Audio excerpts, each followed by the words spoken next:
First contact and confusion.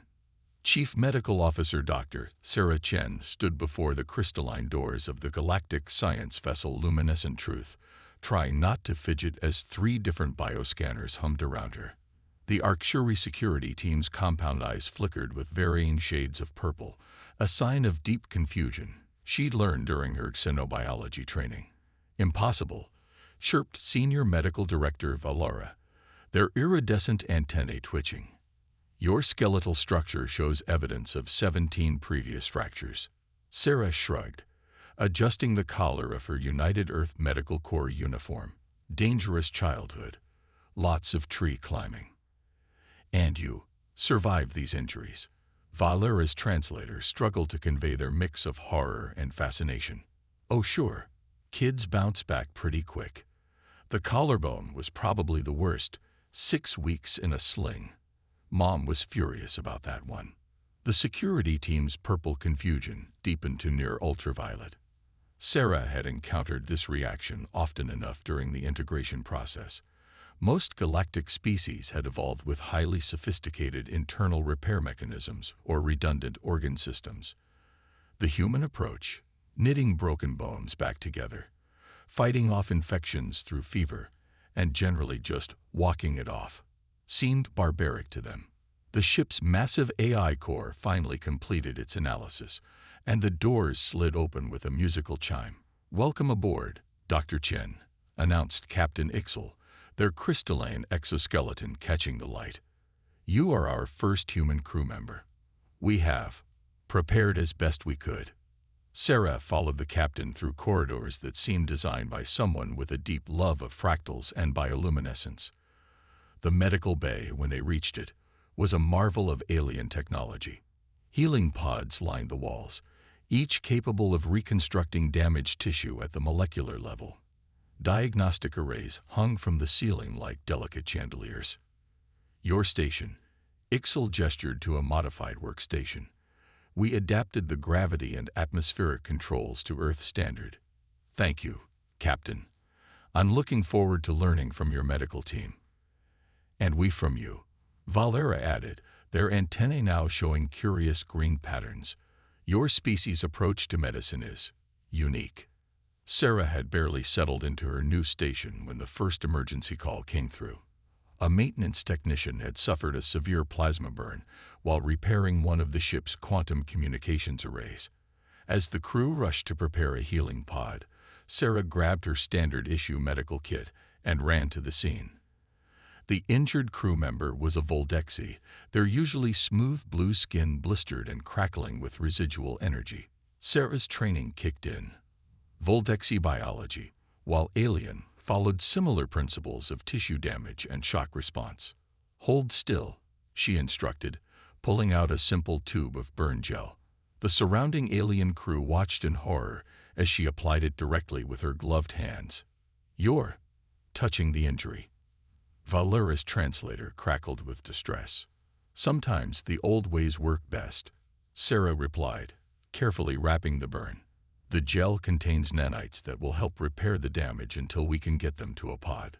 Plus, direct contact helps me assess tissue damage." The Voldexi's color shifted from pained crimson to a more stable azure. "The pain, it lessens," they whispered in surprise. Later, during the incident debrief, Captain Ixel stared at Sarah's medical report with all 4 eyes. "You were exposed to residual plasma discharge during treatment. Our sensors indicate it would have caused significant nerve damage." Sarah rolled her shoulder experimentally. "Yeah, got a bit of a zap. Nothing some analgesic cream won't fix. Though I wouldn't mind trying one of those healing pods if you're offering." "The bit of a zap that would incapacitate most species," Valera noted, their antennae now cycling through patterns Sarah couldn't interpret. "Yet you completed treatment and filed a full report before seeking attention for yourself." "Part of the job," Sarah said. "Besides, human nervous systems are pretty robust. We evolved as persistence predators, had to be able to keep going even when injured." The alien medical staff gathered around their new human colleague with increasing interest. They had expected her primitive medical knowledge to be a liability. Instead, Her ability to function through pain, adapt to unexpected situations, and use simple but effective treatments was proving invaluable. Perhaps, Captain Ixel mused, there is more to learn from Earth medicine than we anticipated. Your species' resilience is remarkable. Sarah smiled as she finally stepped into a healing pod for her own treatment. Just wait until I tell you about how humans use to fix teeth. Now that's primitive medicine. The pod hummed to life, and Sarah felt the familiar tingle of advanced medical technology doing its work. As she drifted into healing sleep, she could hear Valera already planning a comparative study of human and alien trauma responses. It was going to be an interesting assignment indeed. Schedule a full briefing on human medical practices, she heard Captain Ixel order before the pod's sedation took effect. I believe we have much to learn from our new crew member. The last thing Sarah saw before falling asleep was the medical team's reflection in the pod's crystal surface, their bodies showing signs of what she was beginning to recognize as excitement. Humanity's first steps into galactic medicine were going to be unlike anything either species expected. The toxin trial. 3 standard cycles into Dr. Sarah Chen's assignment aboard the Luminescent Truth, the ship received an urgent distress call from Research Station Epsilon 7. The message was fragmentary, but one word stood out: contamination. Neurotoxin exposure, Valera announced, their antennae rigid with concern as they reviewed the preliminary scans. The station was studying samples from the Nexus Nebula's spore fields. Something went wrong. Captain Ixel's crystalline form dimmed, their species equivalent of a grimace. How many affected? 43 researchers. Life signs failing. Valera's compound eyes turned to Sarah. Dr. Chen, your species' experience with toxic exposure might be valuable, but the risk. I'm already gearing up, Sarah interrupted, pulling on her hazard suit. The alien crew watched with their usual mix of fascination and horror as she checked her seals with quick, practiced movements. To them, deliberately entering a contaminated zone was almost incomprehensible. The Luminescent Truth docked with Epsilon 7 within the hour. Emergency protocols had sealed the station into isolation zones, but the environmental systems were struggling. Through the observation windows, Sarah could see several researchers collapsed at their stations, their bodies showing the characteristic signs of severe neurotoxin exposure. The toxin appears to target synaptic pathways, Valera explained, monitoring from the ship. Our healing pods cannot process patients fast enough to prevent permanent damage. We need a way to slow the toxin's progress. Sarah finished, studying the medical readouts. Buy time for treatment. She paused, considering. Captain, how fast can you synthesize human adrenaline? Adrenaline. The word came through the translator with a note of uncertainty. Emergency hormone. Humans produce it naturally under stress. It can temporarily boost our resistance to toxins, among other things. Sarah was already pulling up the chemical structure on her datapad. We might be able to modify it for the affected species. The next 6 hours were a blur of activity. Sarah moved through the contaminated zones, administering the synthesized treatment while the ship's medical team worked to adapt their healing pods. The aliens watched in astonishment as she continued working despite showing clear signs of toxin exposure herself. Dr. Chen, Captain Ixel's voice crackled through her comm. Our sensors indicate you have absorbed a potentially lethal dose. Sarah wiped sweat from her forehead, hands shaking slightly. Probably. Human liver's pretty good at filtering toxins, though. Just need to stay hydrated. She stumbled slightly, catching herself on a wall. Maybe some coffee, too. Your ability to function under these conditions is unprecedented, Valera observed. Most species would be completely incapacitated. Evolution's funny that way, Sarah grunted, helping another researcher into a stasis pod. Earth's full of things that want to kill you. You either develop good defenses or you don't make it. As the crisis slowly came under control, the alien medical team began documenting something remarkable. The humans' presence in the contaminated zones had actually accelerated the breakdown of the toxin. Something in Sarah's biochemistry was neutralizing the compound. Your immune system, Valera explained during the debrief, their antennae showing patterns of scientific excitement. It doesn't just fight the toxin. It adapts to it, creates new defenses. We've never seen anything like it. Sarah, finally recovered enough to sit up in her healing pod, managed a tired smile. That's humans for you. We're basically walking chemical laboratories. Give us enough time, we can develop resistance to almost anything. Captain Ixel's crystalline form brightened with decision. The Galactic Science Council will want to study this.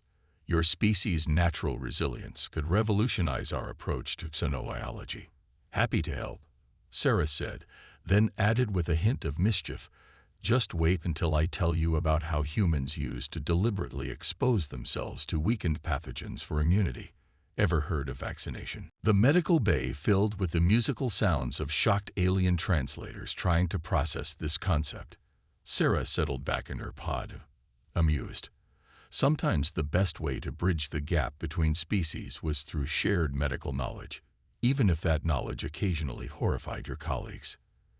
Your species, Valera said finally, their antennae showing a complex pattern Sarah interpreted as respectful bewilderment, continues to surprise us. That's another thing humans are good at, Sarah murmured, feeling sleep approaching again.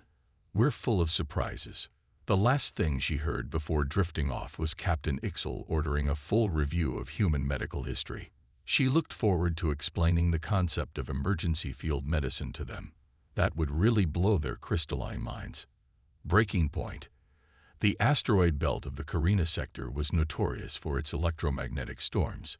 When the luminescent truth's shields began to fail, no one expected their human medical officer to be the one to save them. Dr. Sarah Chen was in the middle of explaining the concept of cardiopulmonary resuscitation to a horrified Valora when the first impact hit. The ship's crystalline structure groaned under the assault of debris and radiation. Primary systems failing. The ship's AI announced with unsettling calm.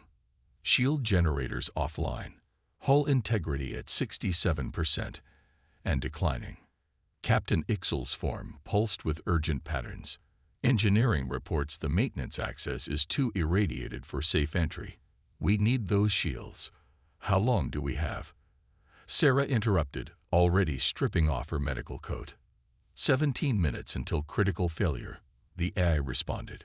However, radiation levels in the maintenance tunnel exceed safe limits for all known species. Sarah was already moving. Good thing humans are surprisingly radiation resistant then. Captain, I'll need a radiation suit and engineering access codes. Dr. Chen. Valera's antennae twisted in distress. Even with protection, the exposure levels would cause severe cellular damage. Your species' remarkable healing abilities can it.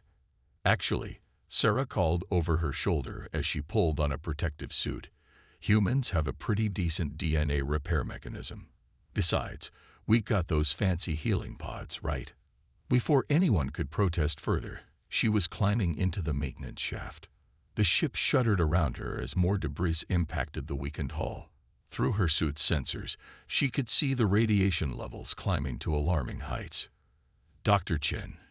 Captain Ixel's voice crackled through her comm. Your vital signs are showing significant stress. That'll be the adrenaline. Sarah grunted, forcing herself through a particularly narrow section. Natural human response to danger. Helps us ignore pain, increases strength and endurance. Pretty useful right now.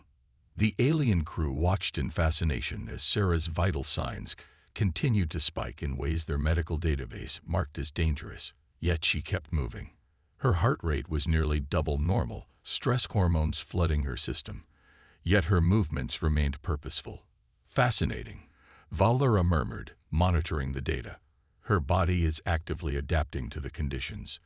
The radiation damage is being partially mitigated by increased cellular repair activity.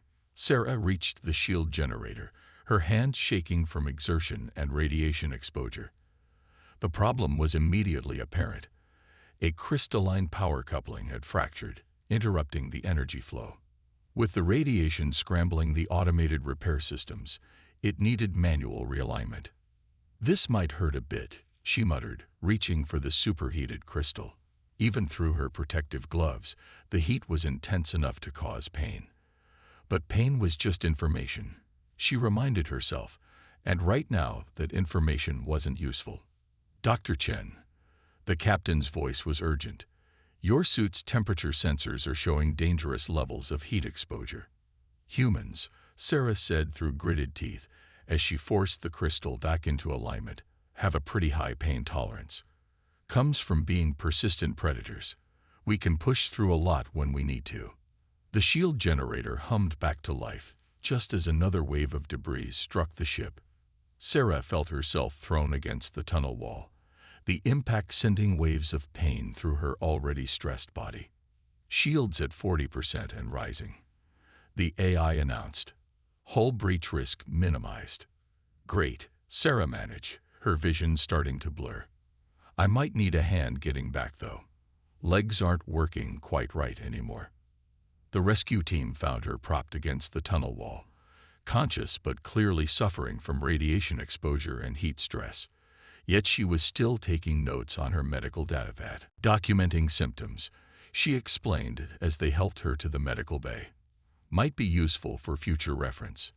Yu continued collecting medical data while experiencing severe trauma. Valera's translator couldn't quite convey their mixture of horror and admiration. "Professional habit," Sarah said weakly as they lowered her into a healing pod. "Besides, humans have this thing called scientific curiosity. Sometimes it overrides our survival instincts." Captain Ixel's crystalline form shimmered with what Sarah had learned to recognize as respect. "Your species continues to defy our understanding of biological limitations." "That's another human trait," Sarah mumbled as the pod's sedation began to take effect. "We're really bad at accepting limitations." As she drifted into healing sleep, she could hear Valera already composing a report to the Galactic Science Council about human stress responses and radiation resistance. The medical database would need updating again. "Schedule a full briefing on human emergency responses once Dr. Chen recovers," Captain Ixel ordered. "I believe we have even more to learn about our human colleague than we realized." The last thing Sarah heard before losing consciousness was Valera trying to explain to the medical team the concept of human stubborn determination. Some things, she thought with amusement, just didn't translate well across species. For the third time since joining the crew, Sarah Chen had demonstrated that humans weren't just surviving in space, they were redefining what was possible. The galaxy, it seemed, had better get ready for more surprises. The rescue mission. The distress signal reached the luminescent truth during ship's night. A mining colony on Proxima VI had suffered a catastrophic reactor breach. The automated message painted a grim picture: toxic gas flooding the lower levels, environmental systems failing, and over 300 colonists trapped in rapidly deteriorating conditions. Dr. Sarah Chen found Captain Ixel and Valera already in the command center, their bodies showing stress patterns she'd learned to recognize. "The atmosphere is becoming increasingly toxic," Valera explained, their antennae drooping. "Our environmental suits cannot withstand the chemical composition for more than few minutes. By the time we cycle enough rescue teams." "What's in the air?" Sarah interrupted, studying the readouts. "Primarily chlorine derivatives, heavy metals, and radioactive particles. The combination would be fatal to most species within minutes." Sarah's expression shifted to what her alien colleagues had come to recognize as her problem-solving face. "Humans have a pretty robust respiratory system, with the right filtration." "Dr. Chen," Captain Ixel's crystalline form dimmed with concern, "you cannot be suggesting." "I grew up in Beijing during the Great Smog Crisis," Sarah said, already heading for the equipment bay. "Trust me, humans can handle bad air. We've had plenty of practice." The rescue plan came together quickly, though not without protest from the alien crew. Sarah would lead the first team in, using modified environmental suits with enhanced filtration. The goal was to stabilize the situation enough for the more vulnerable alien rescue teams to follow. Your species' ability to function in hostile environments continues to astound, Valera observed as they helped Sarah into her modified suit. Though I must note that your definition of handling toxic conditions seems to differ significantly from accepted medical standards. Sarah checked her oxygen mixture one final time. Humans evolved on a planet that tried to kill us in new and exciting ways every day. We got good at surviving. The descent into the mining colony was worse than expected. Emergency lights cast an eerie red glow through the toxic haze, and the heat was intense enough to make the suit's cooling systems strain. Sarah's team pushed forward, following the life sign readings to the first group of trapped colonists. Status report. Captain Ixel's voice crackled through the comm. Air's pretty spicy, even through the filters, Sarah responded, helping the semi-conscious colonists to their feet. But we're managing. First group ready for evacuation. Hours passed in a blur of rescue operations. Sarah's team worked continuously, their suits gradually degrading under the harsh conditions. The alien crew watched in amazement as the humans pushed through fatigue, toxic exposure, and dangerous radiation levels. Dr. Chen, Valera's worried voice came through the comm. Your biological readings are approaching critical levels. The suit's integrity is failing. Sarah coughed, tasting metal through her filters. Still got work to do. Besides, human lungs are pretty good at cleaning themselves out. Might need some time in the healing pod later, though. Your casual attitude toward potentially fatal conditions remains disturbing, Valera noted, their antennae showing patterns of both admiration and concern. It's not casual, Sarah grunted, helping another colonist toward safety. It's practical. Someone needs to help, we can help, so we help. Simple as that.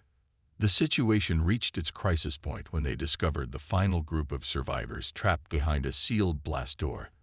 The mechanism was fused, and the toxic atmosphere was reaching lethal concentrations. The only override is manual, the colony's chief engineer explained weakly.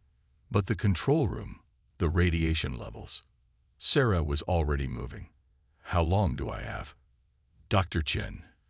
Captain Ixel's voice was sharp with alarm. The radiation dose would exceed even your species' remarkable tolerance. Probably. Sarah agreed, forcing the control room door open. But we got those fancy healing pods, and these people don't have time for us to find another way. The next few minutes were a lesson in human determination that the alien crew would never forget. They watched through security feeds as Sarah, her suit now badly compromised, worked to override the blast door. Her vital signs told a story of incredible stress. Elevated heart rate, flooding stress hormones, cellular damage mounting. Yet her hands remained steady. Doors opening. She managed through the comm, her voice rough. Get them out. When the rescue teams finally reached her, Sarah was unconscious, but had positioned herself in a way that protected vital organs from the worst of the radiation. Even unconscious, her body was fighting to survive. Remarkable, Valera murmured as they rushed her to the medical bay. Her cells are already beginning to repair themselves, even before treatment. That's not the remarkable part, Captain Ixel observed, their crystalline form showing complex patterns of emotion. She knew the risks. She went anyway. The healing pod hummed to life around Sarah's battered form. The alien medical team worked tirelessly, amazed by both the damage her body had endured and its determination to heal. We're detecting something unexpected, Valera announced hours later. Her cellular repair mechanisms, they're adapting, learning from the damage. She may actually emerge stronger in some ways. Of course, came a weak voice from the pod. Sarah's eyes flickered open.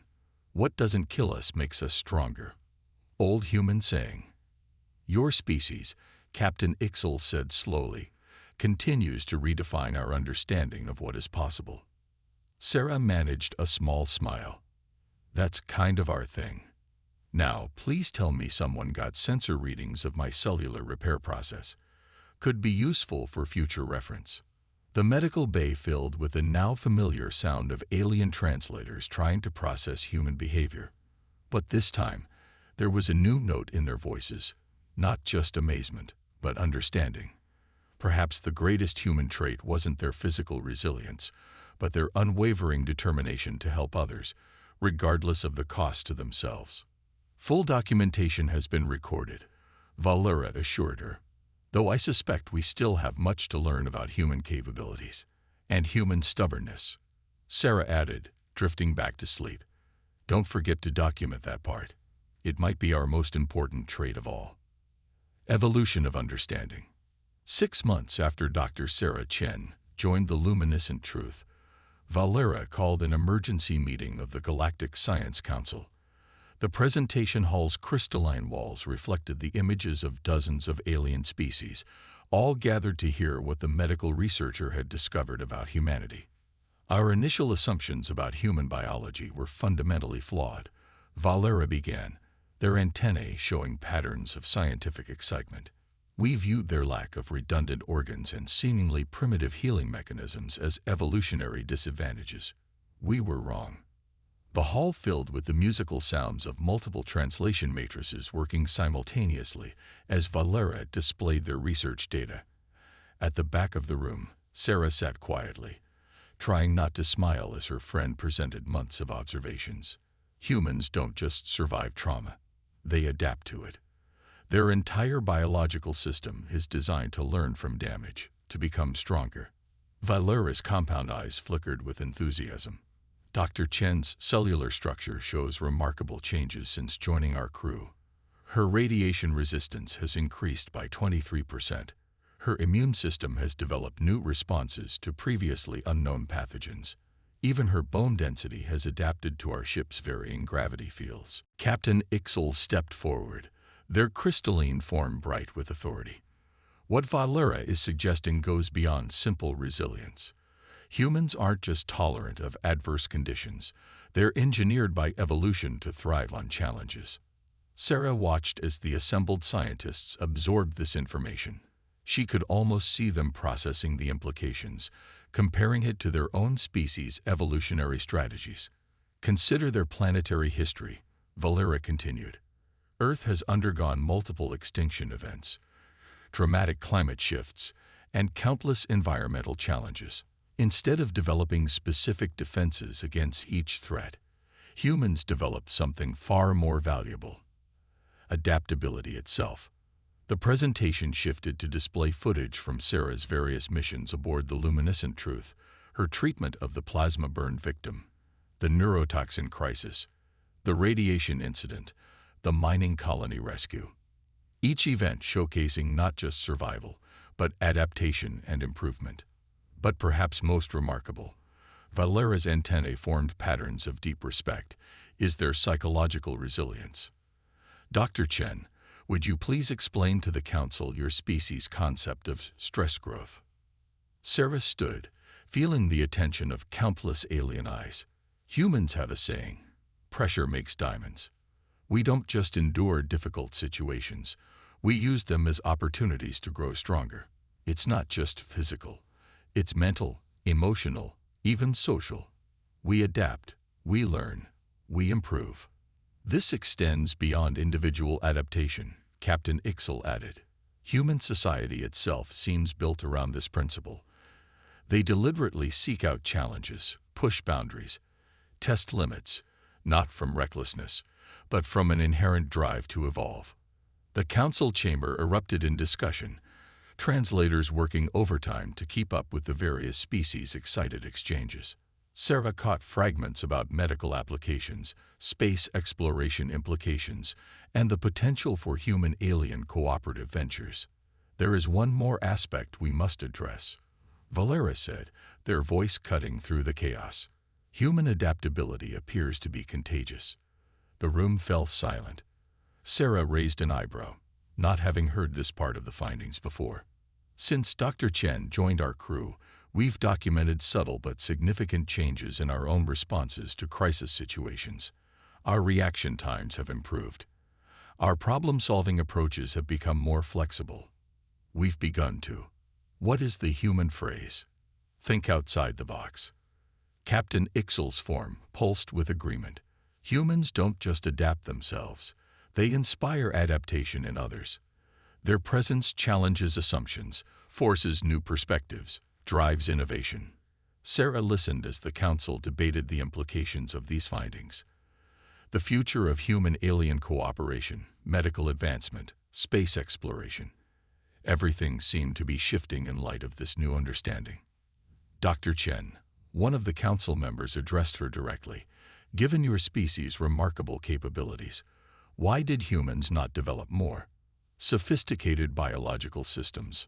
Sarah smiled. Because we didn't need to. Our strength isn't in having perfect defenses or specialized adaptations. It's in being able to face whatever comes our way and figure it out as we go. We're not built to be perfect. We're built to become better. The council chamber filled with the harmonic tones of multiple species showing agreement. Valera's final slides displayed proposed changes to galactic protocols, new medical procedures incorporating human techniques, revised safety standards accounting for human adaptability, and expanded cooperation initiatives. We thought we were accepting humans into our galactic community as junior partners, Captain Ixel concluded. Instead, they have become our teachers in resilience, adaptation, and the art of turning adversity into advantage. As the meeting concluded, Sarah found herself surrounded by curious alien scientists, each eager to learn more about human adaptability. She caught Valera's eye across the room, seeing their antennae forming the pattern she now recognized as pride. Just wait until I tell them about human teenagers, Sarah murmured to herself, grinning. Now that's real proof of our species' adaptability. The galaxy was changing, adapting to the presence of humanity just as humanity adapted to it. And somewhere on Earth, a child was skinning their knee, getting back up, and becoming just a little bit stronger, carrying on the legacy of a species that had turned resilience itself into an art form. After all, as humans knew better than any species in the galaxy, the only constant was change. And nobody changed quite like humanity.